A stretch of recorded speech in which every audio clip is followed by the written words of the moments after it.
Capítulo 1. ¿Puedo confiar en Dios?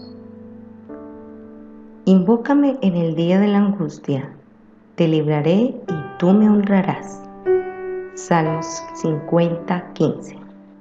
El pueblo de Dios no es inmune al dolor. El problema del dolor es tan antiguo y universal como la historia del hombre. Hasta la creación, nos dice Pablo, fue sujetada a vanidad, gime a una y aún está con dolores de parto hasta ahora. Romanos 8:20-22. Entonces, surge la pregunta, ¿dónde está Dios en todo esto? ¿Puede usted verdaderamente confiar en Dios cuando la adversidad golpea y llena su vida de dolor? ¿Realmente puede venir al rescate de aquellos que le buscan? ¿Cómo afirma el texto anotado al empezar este capítulo? ¿Libera a aquellos que lo invocan en el día de angustia? ¿Rodea su inagotable amor a la persona que confía en Él? ¿Puede usted confiar en Dios? La pregunta misma tiene dos posibles interpretaciones antes que pretendamos contestarla. Primera, ¿es Dios confiable en épocas de adversidad? La segunda interpretación sería, ¿es tal su relación con Dios y su confianza en Él que cree que está con usted en su adversidad, aunque no vea ninguna evidencia de su presencia y poder? No es fácil confiar en Dios en momentos de prueba. Nadie disfruta el dolor, y cuando éste viene, queremos que pase a la mayor brevedad. Incluso el apóstol Pablo le suplicó 3 veces a Dios para que le quitara el aguijón de la carne, antes de que entendiera que la gracia de Dios era suficiente. José le pidió al copero del faraón sacarle de esta casa. Génesis 40:15. Y el escritor de Hebreos establece muy sinceramente que ninguna disciplina al presente parece ser causa de gozo, sino de tristeza. Hebreos 12:11. Experimenté uno de esos periodos de adversidad durante el tiempo que estuve trabajando en este primer capítulo, y encontré que era difícil confiar en Dios. Parecía ser una dolencia física que se agrava con una enfermedad de toda la vida. Apareció en un momento muy inoportuno y durante varias semanas no respondió a ningún tratamiento médico.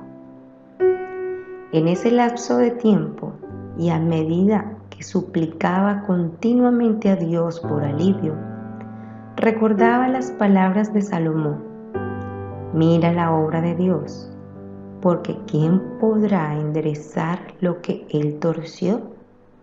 Eclesiastés 7:13. Dios había traído un hecho torcido a mi vida y me hice consciente de que solo Él tenía el poder para enderezarlo. Podría confiar en Él. Solucionará o no mi situación y aliviará o no mi angustia. Creía en realidad en un Dios que me amaba y sabía lo que era mejor para mí, quien tenía el control de mi situación. Podría confiar aunque no comprendiera. Además, podría animar a otros a confiar en Él cuando estuvieran atravesando por situaciones adversas. ¿O toda la idea de confiar en Dios es solamente un lema cristiano que no permanece firme ante los sucesos difíciles de la vida? ¿Puede usted en realidad confiar en Dios? Compadezco a quienes consideran difícil confiar en Él en la adversidad. He estado así, solo para conocer algo de la angustia, la desesperación y la oscuridad que llena nuestras vidas cuando nos preguntamos si Dios realmente se preocupa de las situaciones difíciles que enfrentamos. He invertido una gran parte de mi vida adulta animando a las personas a seguir la santidad y a obedecer a Dios, pero reconozco que a menudo parece más difícil confiar en Él que obedecerle. La voluntad de Dios que nos muestra la Biblia es racional y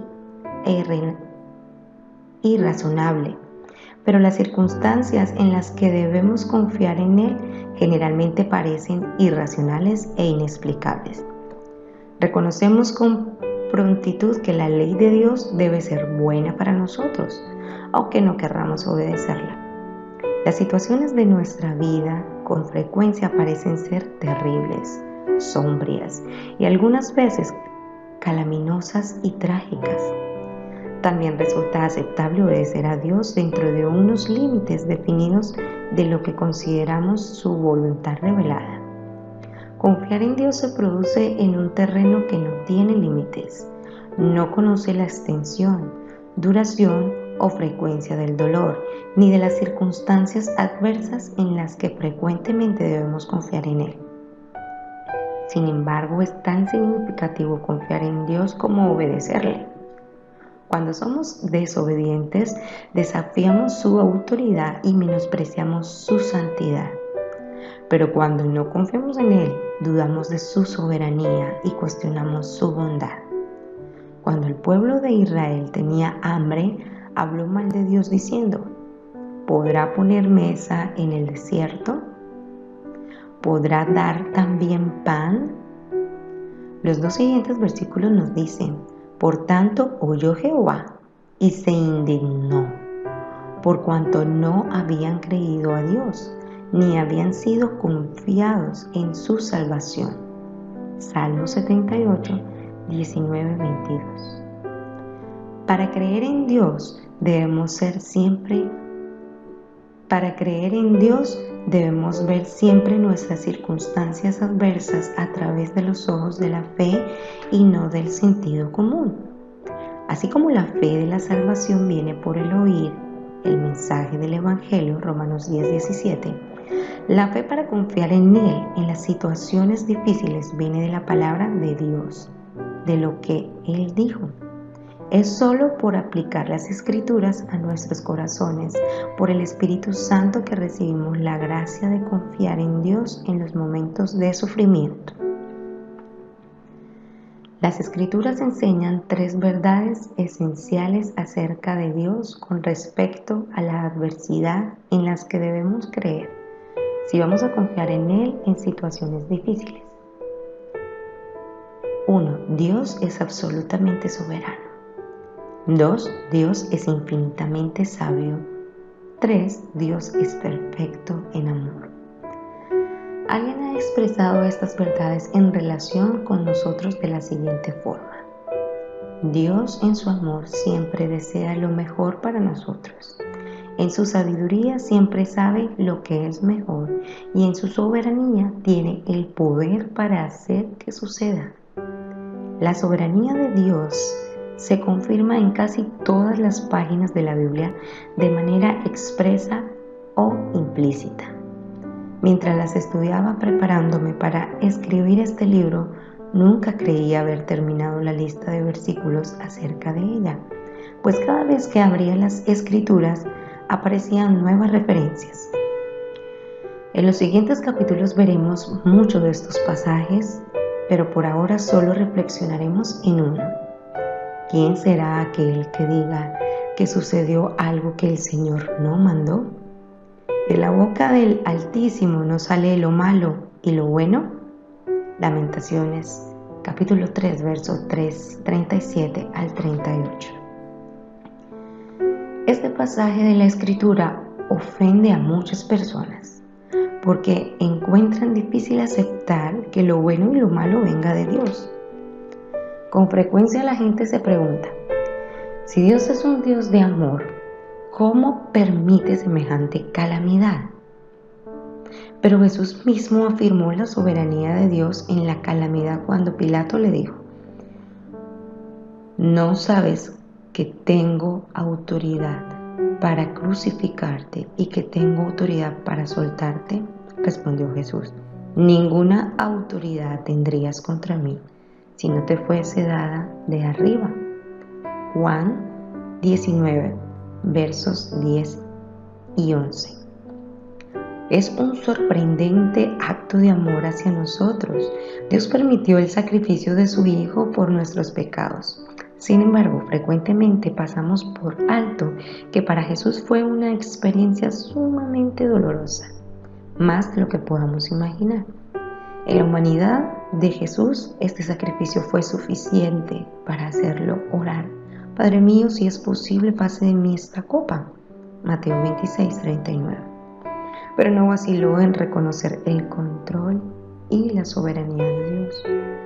Si los creyentes aceptamos la afirmación bíblica de la soberanía de Dios en lo bueno y en lo malo, eso bastaría para sentirnos confortados. No importa por qué clase de calamidad o problema en particular estemos atravesando, pero sí podemos estar seguros de que nuestro Padre tiene un propósito amoroso. Como dijo el rey Ezequías: he aquí, amargura grande me sobrevino en la paz, mas a ti agradó librar mi vida del hoyo de corrupción. Dios lo sanó a Ezequías. Isaías 38, 17. Dios no ejerce su soberanía caprichosamente, sino solo en la forma en que su infinito amor sabe que es mejor para nosotros. Jeremías escribió: antes si aflige, también se compadece según la multitud de sus misericordias, porque no aflige ni entristece voluntariamente a los hijos de los hombres. Lamentaciones 3, 32 al 33. La soberanía de Dios es ejercida también en infinita sabiduría, más allá de nuestra comprensión. Después de estudiar la suprema pero inescrutable relación con su pueblo, los judíos, el apóstol Pablo se rinde ante el ministerio de las acciones de Dios con estas palabras: oh profundidad de las riquezas de la sabiduría y de la ciencia de Dios, cuán insondables son sus juicios e inescrutables sus caminos. Romanos 11, 33. Pablo reconoció lo que nosotros debemos aceptar si vamos a confiar en Dios, cuyo plan y forma en que lleva a cabo sus designios están más allá de nuestra capacidad de comprensión y de entendimiento. Debemos aprender a confiar en Él aun cuando no entendamos. En los siguientes capítulos analizaremos más detalladamente estas tres verdades: la soberanía, el amor y la sabiduría de Dios. Pero el propósito principal de este libro no es analizar estas maravillosas realidades. Lo más importante para nosotros es llegar a estar tan convencidos de ellas que apliquemos en las circunstancias diarias de la vida y que aprendamos a confiar en Él en medio del dolor, cuando quiera que sea la forma que éste tome, aunque nuestro dolor sea trivial o traumático, temporal o interminable. Debemos aprender a confiar en Dios y glorificarle en estas situaciones, sin tener en cuenta la naturaleza de ellas. Pero hay un pensamiento final antes de empezar nuestros estudios sobre la soberanía, el amor y la sabiduría de Dios. Para confiar en Él, debemos conocerle íntima y personalmente. David dijo en el Salmo 9:10: en ti confiarán los que conocen tu nombre, por cuanto tú, Jehová, no desamparaste a los que te buscaron. Conocer el nombre de Dios es conocerle en una forma íntima y personal. Es mucho más que un solo saber cosas acerca de Él. Es llegar a una relación personal más profunda con Él, como resultado de buscarlo en medio de nuestro dolor y descubrir que es confiable. Solo en la proporción en que le conozcamos de esta forma personal, llegamos a creer en Él. A medida que lea y estudie los siguientes capítulos y relacione lo que está aprendiendo de Dios con sus situaciones personales, ore para que el Espíritu lo haga comprender sus aspectos, para conocerle mejor y así confiar en Él de manera absoluta.